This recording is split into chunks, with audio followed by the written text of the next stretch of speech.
Hello, हाँ सुनो मेरी बात। मैंने आपको कहा था चैप्टर में 6 अलग अलग एस्पेक्ट पे अपन लोग बात करेंगे, 5 पे अपन लोग बात कर चुके हैं। आज छठे और आखिरी एस्पेक्ट पे बात करेंगे, इंफ्रास्ट्रक्चर के ब्रिटिश रूल के समय हमारा इंफ्रास्ट्रक्चर कैसा था। मैंने आपको कहा था कि इस एक फील्ड में हम उन्हें क्रेडिट थोड़ा दे सकते हैं। जल्दी आ फटाफट। इस एक फील्ड में हम उन्हें क्रेडिट दे सकते हैं कि उनके आने के बाद हमारा इंफ्रास्ट्रक्चर थोड़ा सा अच्छा हो गया। इंफ्रास्ट्रक्चर में क्या क्या आता है? Road, railway, postal services, telecom sector, ship, aircraft, ये सब चीज़ें इनके समय में अच्छी हुई है, नो डाउट। इसका पूरा क्रेडिट इन्हें जाता है। इंटेंशन इनके कुछ भी रहे हो। रोड की अगर अपन बात करें तो इंडिया में कभी भी ऑल वेदर कनेक्टिविटी रोड नहीं होते थे। सारे रोड कैसे होते हैं आज भी तुम देख लो। गर्मी में रोड बनेंगे, बारिश में ख़राब, ठीक है। पहली बारिश में हम लोगों को देखना होता है रोड सही बनाएगी नहीं, बारिश का इंतज़ार होता है हमें कि बस एक बार रोड बनाए तो अब देख ले, एक बार बारिश तक रुक जाए। अभी वो जवाहर नगर वाला रोड है, कितना ख़राब है, वो वर्षों से देखते आ रहे हैं उसे, वो कभी सही नहीं हुआ। अब अभी उसमें जो काम हो रहा है टोटल सीसी हो रहा है, ठीक है। अब पूरी उम्मीद है कि अब वो थोड़ा सा, अब वहाँ पे कोई दिक्कत नहीं आएगी, इतना लंबा चौड़ा काम चल रहा है। अब उसकी भी पता अपन को पहला बार बारिश में ही पता चलेगा कि अगर वहाँ पे पानी भरने की प्रॉब्लम नहीं आई। ये तो मैं सिटी की बात कर रहा हूँ, रूरल एरिया में तो हालात बस से बदतर है। तो रूरल एरियाज़ में उस समय भी रोड अच्छे नहीं हुआ करते थे, इन्होंने रोड बनाने शुरू करे।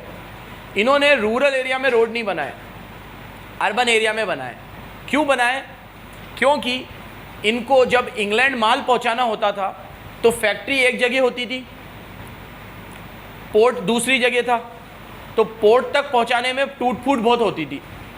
तो जिस जिस एरिया में पोर्ट थे और जिस एरिया में फैक्ट्री थी वहाँ के रोड इन्होंने बहुत बढ़िया कर दिए। तो उसको करने के पीछे इंटेंशन इनका क्या था कि इनके सामान खराब ना हो, ठीक है, टूट फूट ना हो, रॉ मटेरियल का नुकसान ना हो। लेकिन इंटेंशन कुछ भी रहा हो, ये चीज़ अच्छी तो करी इन्होंने, तो क्रेडिट तो देना चाहिए। रेलवे का भी यही सेम फंडा था। इनको जब यहाँ से माल शिप के ज़रिए पहुँचाते थे ये ब्रिटेन, ठीक है, तो उस समय पोर्ट तो थे, लेकिन फिर क्या होता था कि जैसे अभी सपोज करो वेस्ट बंगाल में जूट मिल्स है ना, और वेस्ट बंगाल में कोई पोर्ट नहीं है, ठीक है, पोर्ट मान लो महाराष्ट्र में है, तो वेस्ट बंगाल से महाराष्ट्र आने में इतने दिन लग जाते थे माल को। फिर महाराष्ट्र से जब पोर्ट से वो कहाँ जाता था, ब्रिटेन, तो जल्दी चला जाता था। तो ये सोचते थे कि साला बंगाल से महाराष्ट्र आने में इतना समय लगता है, इतनी देर में तो महाराष्ट्र से वो इंग्लैंड पहुंच जाता है। मतलब कंट्री को क्रॉस करने में इतना टाइम नहीं लगता जितना कंट्री के अंदर लगता है। तो बोला इसका तो कुछ करना पड़ेगा। तो इन्होंने 1850 में रेलवे स्टार्ट करा। 1850 पहली बार इन्होंने रेलवे लाइन डाली। और भारत में जो पहली ट्रेन चली वो 1853 में चली। रेलवे के ऑपरेशन कब से स्टार्ट हुए ये ईयर याद रखना। जब हमारी इंडियन इको कंप्लीट हो जाएगी तो आपको सारे ईयर एक पेज पे लिख के दे दूंगा मैं, जहाँ जाएंगे। जैसे अभी इस चैप्टर की बात करें तो कहाँ कहाँ ईयर आए थे। एक इससे पहले आया था आपका वहाँ पर सेंसस कब हुआ था, स्टार्ट कब हुआ था 1872, ख़त्म कब हुआ था 81 में, है ना। एक यहाँ आया, अभी पोस्टल के अंदर आएगा 1847 में, अरे 1837 1837 में हमारा पोस्टल नेटवर्क स्टार्ट हुआ था 1837। आपको ये जानकर खुशी होगी इंडिया का पोस्टल नेटवर्क वर्ल्ड का लार्जेस्ट पोस्टल नेटवर्क, वर्ल्ड का सबसे बड़ा पोस्टल नेटवर्क है हमारा। और वो पोस्ट की शुरुआत इनके समय में ही हुई थी। और ऐसा नहीं, ये तो 1947 में आज़ाद हुए थे हम तो कोई नहीं, जाने के पहले आते ही 1837 में ही हमारा पोस्टल नेटवर्क स्टार्ट हो गया था। तो आज हमारे पोस्टल नेटवर्क को स्टार्ट हुए भी 200 साल से ज़्यादा हो गए, जबकि हमें आज़ाद हुए 75 साल हुए। तो इसका एक कुछ चीज़ों का क्रेडिट इन्हें जाता है कि इनके समय में पोस्टल स्टार्ट हुआ, इनके समय में रेलवे स्टार्ट हुआ। 1850 में हमारा रेलवे स्टार्ट हुआ और पहली ट्रेन जो चली वो 1853 में चली। लेकिन सुनो, ये जो 1853 में रेलवे चला था ये मालगाड़ी चली थी, पैसेंजर ट्रेन नहीं चली थी। पैसेंजर ट्रेन तो बहुत लेट स्टार्ट हुई। क्या स्टार्ट करी थी इन्होंने? मालगाड़ी। मालगाड़ी क्यों? लॉजिक समझ आ रहा है ना क्यों? क्योंकि इन्हें मेन क्या था, माल ले जाना था, कोई हमें घुमाना नहीं था, ले चलो ताजमहल देखने चले यार, ठीक है। इनको तो माल ले जाना था, इन्हें जल्दी से जल्दी भाई यहाँ से वेस्ट बंगाल से महाराष्ट्र, महाराष्ट्र से गुजरात, गुजरात से फलाना से पठान से ढिमकड़ा, इनको सब जगह पे अपना माल जल्दी जल्दी पहुँचाना होता था, तो इन्होंने रेलवे स्टार्ट किया, ठीक है। खैर किया, जो भी इंटेंशन रहे हो, किया तो सही ना, तो इसका क्रेडिट एक इन्हें जाता है। बोलो बालक। पोस्ट, स्पीड पोस्ट वगैरह, पोस्ट ऑफिस वगैरह, ठीक है, जितनी भी तरह की पोस्ट होती है, स्पीड पोस्ट, रजिस्टर्ड पोस्ट, ये सब किस में आती है? हमारे पोस्टल नेटवर्क। तो रोड इनकी वजह से अच्छे बने, रेलवे इन्होंने स्टार्ट किया, पोस्टल, ठीक है। अब कई बार एग्जाम में आ जाता है भाई साहब कि रेलवे के फ़ायदे क्या है। अब ये कोई टॉपिक है पूछने जैसा, ठीक है, आता है तो मैंने इसमें डाला हुआ है, लेकिन तुम लोग रेलवे के फ़ायदे मतलब मेरे को पढ़ाने की ज़रूरत नहीं है, ये एक ऐसी चीज़ है जो आप अपने हिसाब से भी बहुत कुछ लिख सकते हो। इन्होंने जब रेलवे स्टार्ट किया तो उससे बहुत सारे फ़ायदे हुए हमें। पहला फ़ायदा, आप एग्री करोगे मेरी इस बात से, रेलवे सबसे चीप मोड है और सबसे कन्वीनियंट मोड है। चीप भी है और कन्वीनियंट भी है, रेलवे से ज़्यादा कन्वीनियंट कुछ भी नहीं है। अभी मैं तुम्हारी सैटरडे को, पिछले सैटरडे मैंने छुट्टी दी थी ना, तो इंदौर जाना था मुझे किसी काम से। अब भैया, हाँ शादी में, सॉरी काम से क्या, ठीक है, सैटरडे और संडे, तो भाई मैंने टिकट बुक करा रखा था इंदौर का। अब मेरा फ्राइडे का दिन ख़राब नहीं होता, इस चक्कर में मैंने रात वाली ट्रेन करवाई थी। अब वो एजेंट ने कहा था ये कंफर्म हो जाएगी भाई 100%, करवा ली मैंने उससे। अब 12 बजे की ट्रेन थी और 7 बजे, 7:30 बजे मैसेज आया कि भाई कंफर्म नहीं हुई। वो 5 घंटे पहले चार्ट बनता है, पिक्चर बन गई। अब मैंने मम्मी को तो बोला नहीं, क्योंकि मेन तो मुझे उनको लेके जाना था, मेरे को तो जाना ही नहीं था, ठीक है। अब मैंने कहा यार क्या करें, उसको फ़ोन किया एजेंट को, मैं कहा पिक्चर बना दी तूने तो, मैं कहा कहीं पे भी कर दे तू, कुछ भी मिल रहा हो, कुछ भी ये वो। उसने कहा चार्ट ही बन गया, अब तो कुछ नहीं हो सकता, ठीक है। तो मैंने कहा, उसने कहा बाबू ट्रेवल्स की बसें चलती है, करवा ले इंदौर तक की, रात को ही चलती है, सुबह 6 बजे पहुँचा देती है। भाई मैंने उसके कहने पर वो बाबू की वो स्लीपर ले ली, दुनिया की सबसे बड़ी गलती कर दी मैंने। अरे भाई मतलब वो मेरी मम्मी के लिए तो मैंने फिर भी लोअर लिया था, तो कहीं पे आया हुआ कुछ खड्डा तो यूं हो के यूं ऊपर गए, दिमाग खराब। जो मेरी मम्मी ने उतरते ही मारा है मुझे, चिल्लाया भी नहीं, मारा ही है सीधा। अच्छा, मैं वो तुम्हारी कॉपीज़ वगैरह दी थी ना मैंने तुम्हें, तो मैं सारी कॉपीज़ ले गया था चेक करने को। तो मैं कहा था बस मेरे को ट्रेन में सबसे अच्छा काम लगता है कॉपी चेक करना, सारा पेंडिंग वर्क निपटा लो। अब मैं 5-6 बंडल ले गया था। अब वो बस में नींद तो आया नहीं, अब क्या करूँ, और बैठ भी नहीं सकते, वो बैठता तो अड़ता था वो। मतलब वो स्लीपर का एक नुकसान होता है, उसमें सो ही सकते हो तुम, बैठ ही नहीं सकते। और बैठ के मैं कॉपी लेता और ढक्का था पेन उधर। मैं कहा यार क्या करे इधर, सब बन पैक वो कर कुरा के। आते वक्त जो ट्रेन थी उसमें करा सब कुछ, जाते वक्त तो भाई बहुत बेकार। मतलब कुछ भी अच्छा नहीं है रेलवे के सामने, सब बेकार है। हम लोग दोस्त लोग भी कई बार रोड ट्रिप करते हैं, तो इन लोगों को पता नहीं, मेरे दोस्तों को बहुत चुल होती है कि भाई अपन कार से चले, कार से चले। मेरे को सबसे बेकार लगता है, रेलवे से कन्वीनियंट कुछ भी नहीं है, कुछ भी। तो रेलवे सबसे चीप है, सबसे कन्वीनियंट है, सबसे फास्टर है। उस समय तो फास्टर था, एयर अपन अफोर्ड नहीं कर पाते, तो अगर एयर के बाद देखें तो सबसे फास्टर भी रेलवे ही है, ठीक है। आप बस से या किसी और मोड से ट्रांसपोर्ट करो, रेलवे से करो, आपको रेलवे हमेशा जल्दी ही पहुंचाएगा। एग्री। फिर रेलवे आने से हमारा इंडस्ट्रियलाइजेशन बहुत प्रमोट हुआ। जो माल एक जगह पे बनता था और कंज्यूम भी उसी जगह हो जाता था, अब वो माल पूरे इंडिया में कंज्यूम होने लगा। रेलवे से पहुंचाने में दिक्कत नहीं आई ना। वेस्ट बंगाल में कोई माल बना और हमें उसे वेस्ट बंगाल के बाद दूसरी जगह भी पहुंचाना है, तो जल्दी जल्दी पहुंचा सकते हैं हम, तो हम जल्दी जल्दी बड़ा मार्केट कवर करने लगे, तो हमारा इंडस्ट्रियलाइजेशन प्रमोट हुआ। ये सब फायदे हुए रेलवे से। एक नुकसान भी हुआ, रेलवे आने की वजह से हमारे इकोनॉमिक लॉसेस बहुत बढ़ गए। हमारी इकोनॉमी उस समय इतना भयंकर लॉस उठा नहीं पाई, उस समय की बात कर रहा हूँ। रेलवे की लाइनें डाल दी, सारा काम हो गया, लेकिन वो जो पूरी सेटअप की कॉस्ट लगी उसमें बहुत भयंकर खर्चा आ गया।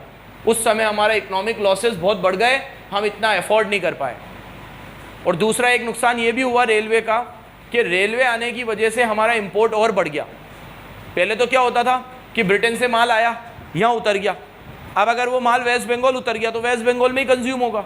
अब रेलवे से हमने वो वेस्ट बंगाल से महाराष्ट्र भी पहुंचा दिया, गुजरात भी पहुंचा दिया, यहाँ भी पहुंचा दिया, तो यहाँ की इंडस्ट्री तो खत्म हुई जो हुई, महाराष्ट्र की भी हुई, उधर की भी हुई, इंपोर्ट एकदम से ज़्यादा हो गया।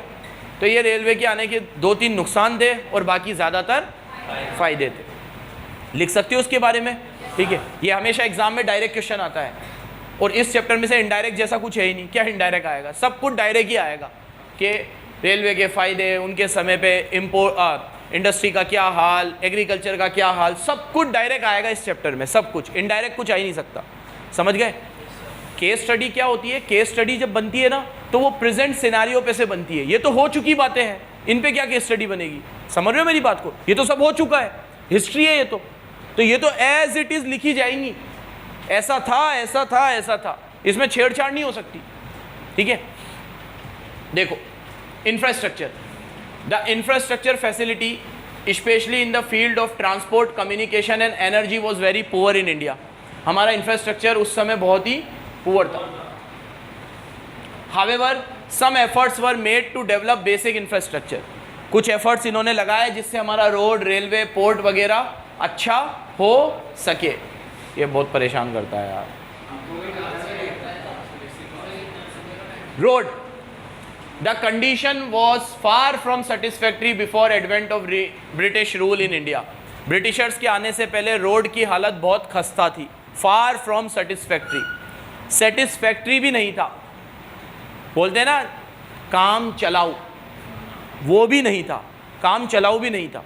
इन्होंने काम चलाऊ बना दिया, इसलिए अच्छे लगते थे कि इन्होंने कुछ तो बनाया, ठीक है। मतलब वैसे रोड पे खड्डे होते थे, वहाँ खड्डों में रोड होता था, ढूंढना पड़ता था, ये रहा थोड़ा सा रोड, यहाँ से चलो, ठीक है, ऐसी हालत थी। तो देखो, the condition of road was far from satisfactory from before advent of India British rule. Whatever road were built, they were built primarily with a view। अब इन्होंने जो रोड बनाए वो किस व्यू से बनाए?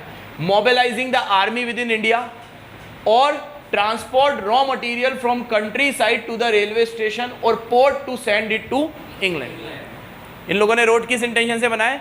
ताकि रूरल एरिया से पहले वो कहाँ आ सके?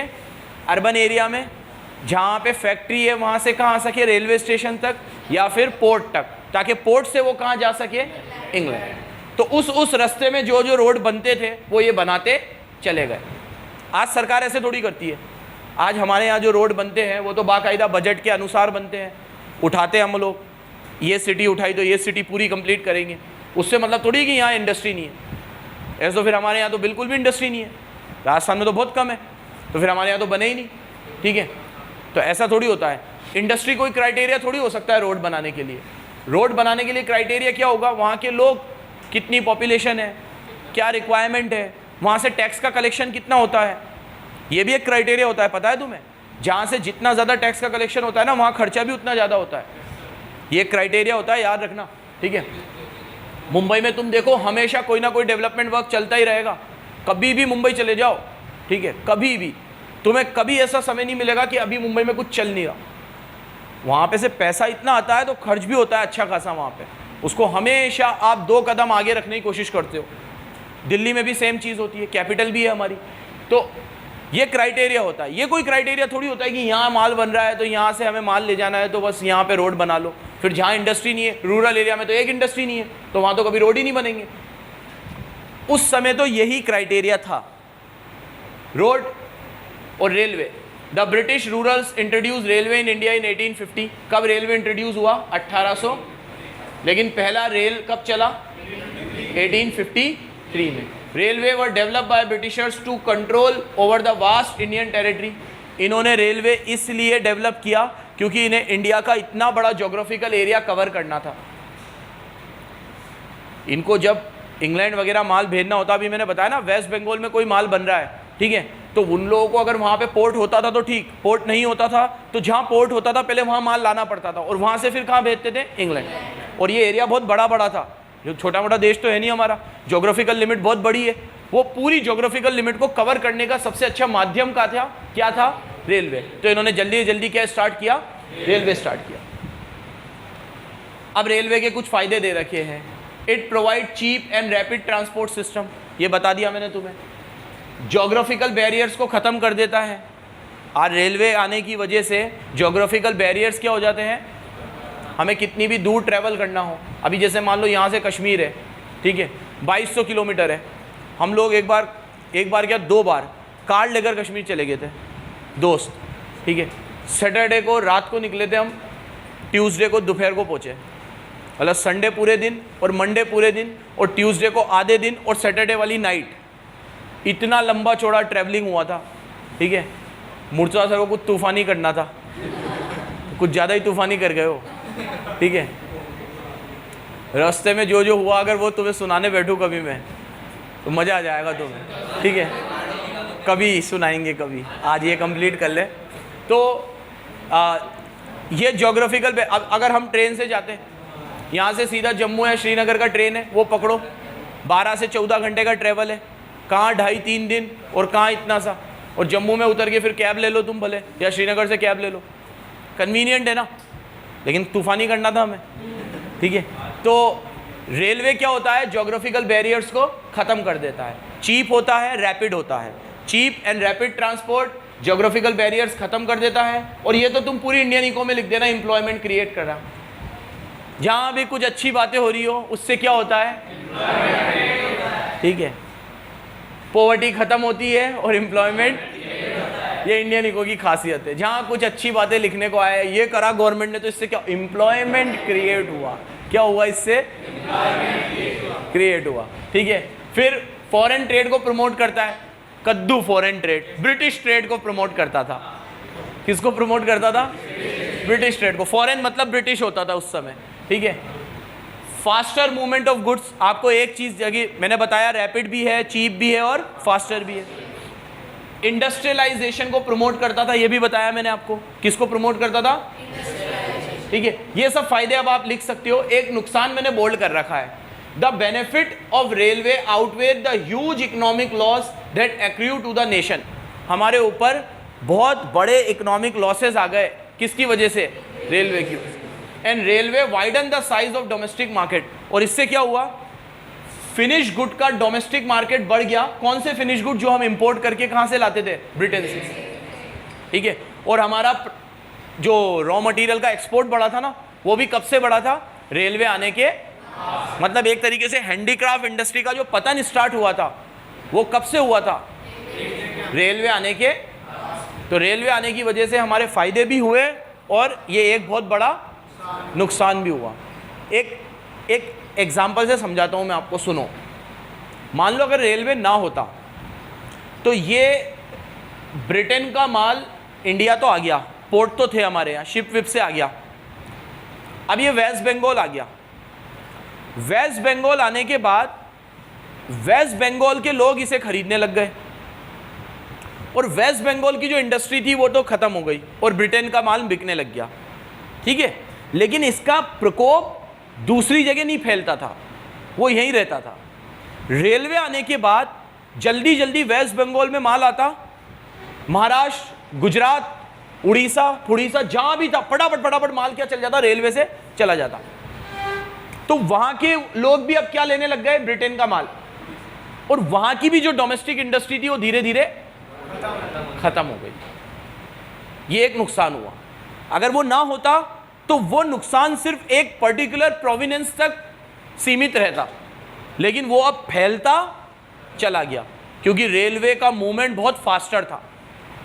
जब रेलवे नहीं था तो दूसरे मोड ऑफ ट्रांसपोर्ट होंगे, ठीक है। अब टीवीओ में देखते हैं वो खच्चर पे माल ले जाते थे, ठीक है, घोड़े से, ऐसे उसे जैसे भी ले जाते थे, लाद के, टाइम लगता था उसमें। अब वो माल जब तक वहाँ पहुँचेगा, जब तक तो लोग वहाँ इंडिया का ही माल खरीद लेते थे या जो भी कर लेते थे, लेकिन रेलवे से वो चीज़ बहुत फास्ट होने लगी। तो ये दो नुकसान आप जरूर लिखोगे रेलवे के, एक तो इकोनॉमिक लॉस बहुत हुए हमें और एक डोमेस्टिक इंडस्ट्रीज जल्दी जाए डिस्ट्रॉय होने लगी क्योंकि रेलवे से हम एक रीजन से दूसरे रीजन में जल्दी माल पहुंचा सकते थे। और कौन सा माल पहुंचाते थे हम, ब्रिटेन का। हमारा होता तो कोई बात नहीं थी, कौन सा, ब्रिटेन। क्या ये बात समझ में आई? रेलवे के बारे में सब कुछ लिख सकते हो। अच्छा एक कमाल की बात सुनो, ब्रिटिशर्स के जाने के बाद भी तुम्हें पता है रेलवे हर साल लॉस में ही जाता है, हर साल आज तक भी। और ये भी बड़ी ताज्जुब वाली बात है कि रेलवे लॉस में क्यों जाता है, क्योंकि रेलवे का 100% कलेक्शन तो पहले ही हो जाता है। आज हम लोग पहले रिजर्वेशन कराते हैं फिर गाड़ी में चढ़ते हैं। अब आप बोलोगे कि सर कोई नहीं भी लेता होगा टिकट, तो ये चीज़ रिजर्वेशन कोच में तो नहीं हो सकता है ऑब्वियसली, ना स्लीपर में हो सकता है, ना एसी कोच में हो सकता है, जनरल में ही हो सकता है। तो जनरल में भी अगर कोई बिना टिकट चढ़ता भी होगा तो मेरी कैलकुलेशन ये कहती है कि जनरल में अगर 200 टिकट होती है तो वैसे ही 400 चढ़ते हैं, तो उसमें से 200 तो टिकट ही लेके चढ़े होंगे। जो 200 टिकट लेके नहीं भी चढ़े होंगे तो उसके लिए कौन सी सीट रखी थी आपने, वो तो वैसे भी ऐसे ही चढ़े हैं भर्ती में। तो मेरे हिसाब से रेलवे का तो लॉस होना ही नहीं चाहिए। मेरे लॉस हो रहे हैं अगर, तो मैं बोल दूंगा बेड डेप्स हो रहे हैं। इनके कौन से बेड डेप्स हो रहे हैं? 100% कलेक्शन एडवांस हो जाता है, और उसमें भी अगर मान लो टिकट विकेट कंफर्म नहीं हुई, ये नहीं हुई, तो उसके मगजमारी अलग। कितनी बार ऐसा होता है कि टिकट रेलवे की तरफ से कंफर्म नहीं होगी, पैसे आपके कटेंगे।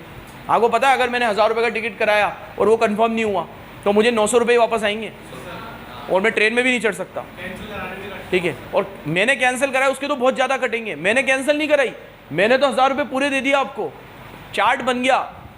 अब चार्ट बनने में मेरा टिकट का नंबर नहीं आया तो मैं रेलवे में चढ़ नहीं सकता, ठीक है। और मेरे को जो रिफंड आएगा वो पूरे 1000 का नहीं आएगा, 800 रुपये आएगा, 200 रुपये कट के आएंगे। ये कौन सी मनमानी है? ये तो फालतू के ही है, टोटल फालतू। चढ़ा ही नहीं मैं तो उसमें, ठीक है, फिर भी लॉस में जा रहा है। एक समय में एक पॉलिटिशियन थे, लालू प्रसाद यादव, नाम सुना होगा, बड़े फनी से पॉलिटिशियन थे, बिहार के थे क्या, मतलब अभी भी है। वो जब रेलवे मिनिस्टर थे तब रेलवे प्रॉफिट में गया था, और इसलिए उनको याद रखा जाता है कि उन्होंने रेलवे का कोई फेयर नहीं बढ़ाया था, फिर भी रेलवे प्रॉफिट में गया था। कोई फेयर नहीं बढ़ाया था 1 रुपया भी, और रेलवे प्रॉफिट में गया था। अभी फेयर भी बहुत ज़्यादा है। भी मान लो यहाँ से जयपुर का टिकट अगर 200 रुपये का था तो अभी थोड़े समय पहले 30% फेयर बढ़ा था, तो 200 का टिकट सीधे 260 का हो गया था, 30% फेयर, फिर भी लॉस में जाता है। उस समय उन्होंने फेयर भी नहीं बढ़ाया था और लॉस में भी नहीं गया था, ठीक है। अब जो भी इकोनॉमिक पॉलिसी रही हो, तो रेलवे तो हमारा आज तक भी किस में जा रहा है? लॉस में जा रहा है। समझ में आया बेटा? एयर और water transport, air, as far as water transport and air transport are concerned, they had their modest beginning in their British rule. Air transport और वाटर ट्रांसपोर्ट कब शुरू हुआ? ब्रिटिश रूल के टाइम पे। लेकिन जो हमारी शिपिंग कंपनीज थी, जो शिप वगैरह ऑपरेट करती थी, उनको ब्रिटिशर्स की शिपिंग कंपनी से बहुत ज़्यादा कंपटीशन मिलता था, और इतना सीवियर कंपटीशन मिलता था कि वो मार्केट में अपने आप को रिटेन ही नहीं करवा पाए, और जब सबके सब छोड़ के चले गए। तो वाटर ट्रांसपोर्ट के अंदर ये पॉइंट जरूर लिखोगे तुम, inland waterways proved uneconomical, Indian shipping company did not succeed because of 2 main reasons. First, severe competition from foreign shipping companies and lack of support from British rulers in India. जब भी आज भी shipping company चलती है ना, तो shipping companies को government of India की तरफ से बहुत सारी सब्सिडी मिलती है। शिपिंग कंपनी चलाना बहुत मुश्किल है। सेम चीज़ लागू होती है एयरक्राफ्ट के ऊपर, एयरक्राफ्ट चलाना भी बहुत मुश्किल है, ठीक है। तुम समझते हो, मतलब एक एयर इंडिया में ट्रैवल करता है ना, बाहर की तो मैं बात ही नहीं कर रहा। मान लो बेंगलोर से तुमने जयपुर के लिए कोई फ़्लाइट पकड़ी, तो इनको एक मिनिमम पैसेंजर चाहिए होता है ब्रेक इवन अचीव करने के लिए, कि इतने लोग तो होने चाहिए। और अगर उस दिन के लिए बेंगलोर से जयपुर में उतने लोग नहीं चढ़े तो इनकी डेली की कॉस्ट भी रिकवर नहीं होगी, लेकिन चलना तो है ही, तो ये चलेंगे और लॉस में चलेंगे। अब 20 ही जने आए मान लो, और 100 की कैपेसिटी है, और 20 ही चढ़े, तो उस दिन भी फ्लाइट थोड़ी कैंसिल कर देंगे कि 20 ही लोग चढ़े, हम तो नहीं चला रहे। वो तो चलाएंगे, लेकिन वो कॉस्ट कब रिकवर होती? जब कितने चलते? 100, तो लॉस में चले जाएंगे। इसीलिए याद रखना, विजय माल्या को भी जो किंगफिशर एयरलाइंस चलाने में लॉस हुआ था ना, वो जेन्युइन लॉस था। एयर इंडिया भी घाटे में ही चल रहा था। अब टाटा ने अब खरीदा है, उसे खरीदा है ना अभी टाटा ने एयर इंडिया को। एयर इंडिया भी किस में चल रहा है? घाटे में। सहारा एयरलाइंस बहुत बड़ी एयरलाइंस थी, बंद हो गई अब तो, वो भी घाटे में चल रही थी। मैं तुम्हें कितने नाम गिना दूं, जेट एयरवेज घाटे में, एयरलाइन कंपनी, शिपिंग कंपनी बिना गवर्नमेंट के सपोर्ट के नहीं चल सकती, मेरी ये बात याद रखना। इनको जब तक गवर्नमेंट से सब्सिडी ना मिले, सपोर्ट ना मिले, नहीं चलेंगे प्रॉफिट में। तो उस समय शिपिंग कंपनीज जितनी भी चलती थी उन्हें ब्रिटिशर्स की तरफ से कोई सपोर्ट नहीं मिलता था, और जो ब्रिटेन की शिपिंग कंपनीज थी उनको यहाँ टेंडर मिल जाता था, और कंपटीशन इतना हाई था कि उनके साथ ये लोग कॉम्पीट ही नहीं कर पाते थे। तो इंडिया की सारी शिपिंग कंपनी लॉस में गई और उन्होंने धीरे धीरे मार्केट छोड़ दिया, और फिर पूरा के पूरा मार्केट किसने कैप्चर कर लिया? ब्रिटेन ने। ये बात तुम जरूर लिखोगे, किसमें? एयरक्राफ्ट में और वाटर ट्रांसपोर्ट में। कितना पढ़ाया मैंने ट्रांसपोर्ट में, इंफ्रा में? पहले रोड, फिर रेलवे, फिर एयर और वाटर, और लास्ट पोस्टल। पहले बैकग्राउंड पढ़ाया था। Communication, in the field of communication modern postal system started in India in 1837। Year याद रखना, कब स्टार्ट हुआ था? टेलीकॉम सर्विसेज भी स्टार्ट हुई थी इंडिया में, फ़ोन वोन भी आए थे, ठीक है, और वो भी सब इनके समय में ही स्टार्ट हुए थे। लेकिन इतना ज़्यादा 1837 में फ़ोन वोन को इतना चलाता नहीं था। 19th सेंचुरी से फिर टेलीफोन का रिवॉल्यूशन आया और धीरे धीरे लोग उसे चलाने, और उस समय भी सिर्फ लैंडलाइन फ़ोन ज़्यादा चलन में थे, फिर मोबाइल और फिर वो सब तो बाद में हुआ। चैप्टर समाप्त हुआ। लास्ट चीज़ दे रखी है मैंने, कंक्लूजन। क्या दे रखी है? कंक्लूजन मतलब कई बार ये लोग पूछते हैं कि ब्रिटिश रूल के पॉजिटिव कंट्रीब्यूशन बताओ और ब्रिटिश रूल के नेगेटिव बताओ। नेगेटिव तो मेरे पूरे 6 लेक्चर सुन लेना वापस से, बुरा ही बुरा बोला है सब कुछ, ठीक है। नेगेटिव में तो तुम इतनी बातें लिख सकते हो, एग्रीकल्चर का कमर्शलाइजेशन कर दिया सालों ने, हैंडीक्राफ्ट इंडस्ट्री को ख़त्म कर दिया, रेलवे चलाया लेकिन इकोनॉमिक लॉसेस बढ़ गए, ये नेगेटिव हो गया, ठीक है। फॉरेन ट्रेड को ख़त्म कर दिया, सिर्फ ब्रिटिशर्स के साथ ही ट्रेड करते थे हम, सुन रहे हो बराबर? मॉडर्न इंडस्ट्री का ग्रोथ एकदम स्लो हो गया इनके समय पे, ठीक है। इंपोर्टर बन के रह गए हम फिनिश गुड के, और एक्सपोर्टर बन के रह गए हम। पूरा चैप्टर पढ़ाया है, उसमें से सब में से एक एक पॉइंट निकाल के नेगेटिव कंट्रीब्यूशन लिख देना। पॉजिटिव अब मैं जो बता रहा हूं वो याद रखना, नेगेटिव तुम तुम्हारे हिसाब से पूरे चैप्टर में से लिख देना। मैंने आपकी सहूलियत के लिए चैप्टर में से खास ये 6 पॉइंट निकाल लिए हैं नेगेटिव में, ये चैप्टर में से ही निकाले हैं। लेकिन आप अपने हिसाब से भी कुछ भी लिख सकते हो नेगेटिव में, जो आपने चैप्टर, कुछ भी मतलब जो चैप्टर में पढ़ा है, गाली गलूज लिख दो तुम, ठीक है। अब पॉजिटिव में बता रहा हूं 4 लास्ट चीजें और चैप्टर कंप्लीट। ब्रिटिशर्स के 4 पॉजिटिव कॉन्ट्रीब्यूशंस, बहुत सारे हो सकते हैं, मुझे ये 4 सबसे सही लगे। आपके एनसीईआरटी की बुक में भी दे रखे थे, मैंने वहाँ से ये 4 लिए हैं। सुनो मेरी तरफ देखो। एक, इनके आने की वजह से हमारा एडमिनिस्ट्रेशन बहुत अच्छा हो गया। आज तुम 12th जैसे ही पास करोगे ना, तो तुम सबसे पहले एक नया सब्जेक्ट तुम्हारे सिलेबस में जुड़ेगा, लॉ। तुम बीकॉम करो, सीए करो, सीएस करो, बीबीए करो, कोई भी फील्ड में जाओ, तुम लोगों को लॉ पढ़ने को मिलेगी। अब अकाउंट्स, इको, बिजनेस तो चलता ही रहेगा, एक और जुड़ जाएगा अब लॉ, कानून। तुम जब लॉ पढ़ोगे तो उसमें जितने भी मैक्सिमम कानून हैं वो ब्रिटिशर्स ने ही दिए हमें। मैं ही लॉ पढ़ाता हूं, तो सबसे पहला लॉ पढ़ाता हूं मैं अभी सीए फाउंडेशन वालों को, इंडियन कॉन्ट्रैक्ट एक्ट। भारत में कॉन्ट्रैक्ट कैसे होते हैं, एग्रीमेंट 2 लोगों के बीच में, वो कॉन्ट्रैक्ट एक्ट आया है 1872 में। हम आज़ाद कब हुए थे? 47 में। और वो लॉ कब आ गया था? 1872 में। इंडियन पार्टनरशिप एक्ट, ये तो याद है तुम्हें, पार्टनरशिप पढ़ रहे हम, 1932। आज़ाद कब हुए हम? और ये एक्ट कब आ गया? 32 में। बहुत सारे एक्ट आप ऐसे ही देखोगे जो आज़ाद होने के, क्योंकि वो हमने नहीं लाए, वो यही लोग लेकर आए थे। तो इन्होंने हमारा लॉ एंड ऑर्डर बहुत अच्छा करा, ठीक है।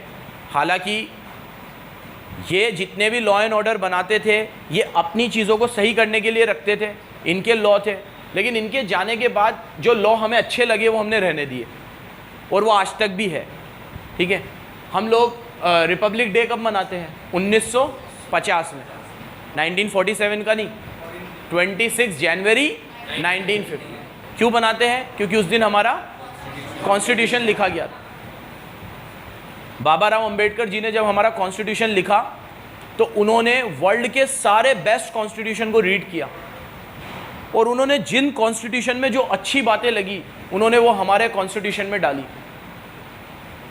और ये एक बड़ी गर्व की बात है कि इंडिया का constitution one of the best constitution है पूरे वर्ल्ड का, ठीक है। तो बाबा राव अंबेडकर जी को सारी भाषाओं का ज्ञान था, इंग्लिश, हिंदी, उर्दू, संस्कृत, दुनिया भर की भाषाएं उन्हें आती थी, तमिल वगैरह, और सारी चीज़ों को पढ़ा, उसमें जो अच्छी अच्छी चीज़ें लिखी मिली वो निकाली उन्होंने और उन्होंने भारत का संविधान बनाया। तो जब जो इंग्लैंड के जो लॉज थे जो इंडिया में एप्लीकेबल थे लेकिन वो उनके जाने के बाद भी रिलेवेंट थे तो उन्होंने उसे रहने दिए, हटाए नहीं, और वो आज तक भी है, ठीक है।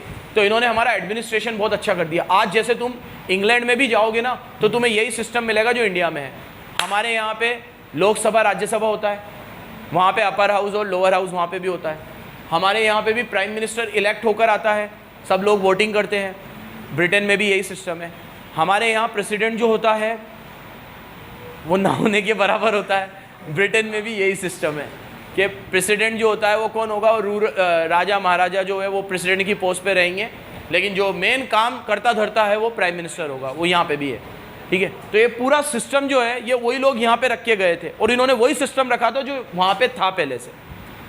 तो हमारा ये जो पूरा एडमिनिस्ट्रेशन का ढांचा है कि लेजिस्लेटिव अलग, एग्जीक्यूटिव अलग और जुडिशरी अलग, ये पूरा ढांचा इन्होंने ही तैयार किया था। तो इसका एक क्रेडिट अपन इनको दे सकते हैं कि एडमिनिस्ट्रेशन इन्होंने अच्छा कर दिया हमारा, पहला। दूसरा, ट्रांसपोर्ट वगैरह अच्छा किया, रेलवे वगैरह, ये भी एक पॉइंट। तीसरा, कमर्शलाइजेशन, ये हमें फूड ग्रेन से कैश क्रॉप पे लाए। हालांकि सर ये तो आपने नुकसान बताया था, मैंने तुम्हें उस समय भी कहा था इसमें मेरा मैनिपुलेटिव व्यू है।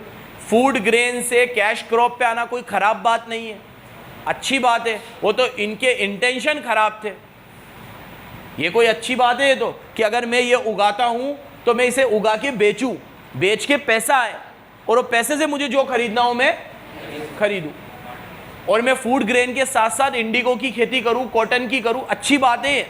कैश क्रॉप उगाना बुरी बात नहीं है। इनका इंटेंशन ये था फूड ग्रेन को कम कर दो और कैश ही कैश उगाओ, वो गलत है। बैलेंस होना चाहिए, फूड ग्रेन भी उगाओ, क्योंकि अगर आप फूड ग्रेन उगाना बंद कर दोगे तो हमें अनाज कहाँ से मिलेगा? हम इतना सारा अनाज इंपोर्ट थोड़ी कर सकते हैं। पॉपुलेशन तो देखो 135 करोड़ है, 135 करोड़ लोगों के लिए अनाज इंपोर्ट करना इम्पॉसिबल है, मर जाएंगे हम, इतने लॉसेस होंगे कि मर जाएंगे हम, ठीक है। ये सब चीज़ें तो हम खुद ही बनाए तो बेहतर है, और हम खुद ही बना रहे हैं, बरसों से बनाते रहेंगे। फूड ग्रेन हम इंपोर्ट करने की ताकत और भूल भी नहीं कर सकते हम ऐसी कि हम फूड ग्रेन के प्रोडक्शन को कम कर दें, कैश क्रॉप को बढ़ा दें और फूड ग्रेन की कमी पूरी करने के लिए इंपोर्ट करके लाए। हम फूड ग्रेन कभी इंपोर्ट नहीं करते। राइस हो, वीट हो, पल्सेस हो, गन्ना हो, शुगर केन, सब चीज़ें हम लोग खुद बनाते हैं। इन्होंने उसको कम करके किसकी तरफ जोर दिया? कैश क्रॉप की तरफ। ये गलत था। तो लेकिन कमर्शलाइजेशन अच्छा होता है, तो कमर्शलाइजेशन इनका था, एडमिनिस्ट्रेशन इनका था, ट्रांसपोर्ट इन्होंने अच्छा किया, और मॉनेटरी सिस्टम इन्होंने दिया इंडिया को। पहले बार्टर सिस्टम चलता था, ये क्या लेकर आए कि आप माल बेचो और पैसे कमाओ। पहले क्या था? इस हाथ दे वीट ले लो, राइस दे दो, राइस ले लो, पल्सेस दे दो। बार्टर सिस्टम चलता था। इन्होंने बार्टर सिस्टम को ख़त्म किया और क्या आया? Monetary system. तो अगर कोई आपसे पूछे ब्रिटिश के 4 पॉजिटिव्स, तो पहला, एडमिनिस्ट्रेशन अच्छा कर दिया, इंफ्रा डेवलप किया, एग्रीकल्चर में कमर्शलाइजेशन किया, बार्टर सिस्टम से किस पे लिया है? ये 4 पॉइंट एक एक बच्चे को याद होने चाहिए। कभी अगर इनका पॉजिटिव कंट्रीब्यूशन आया तो ये 4 चीज़ें तो हम ज़रूर लिखेंगे, 4 चीज़ें, ठीक है। Administration, infra, commercialisation and monetary system. ठीक है मेरे बच्चों, क्लियर है? ये चैप्टर हुआ यहाँ पर समाप्त। धन्यवाद।